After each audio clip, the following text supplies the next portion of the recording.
Guys, এটা আমি বানিয়েছি একটা নিউ লাইট। এটা হলো ডিজে লাইট। চলো, এটার জন্য একটা সাবস্ক্রাইব আর লাইক তো করতেই হবে না?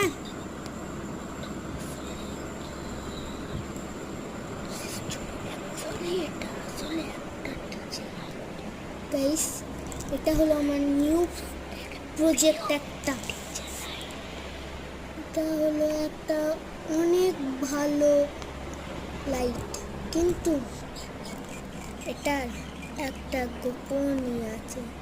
সেটা হলো এটার যে মাথাটা আছে, বডিটা ঘোরে কিন্তু মাথা ঘোরে না। তাই জন্য একটু সমস্যা আছে। চলো আমি দেখাচ্ছি। ওই জন্য তো একটা লাইক অ্যান্ড সাবস্ক্রাইব তো দরকার না?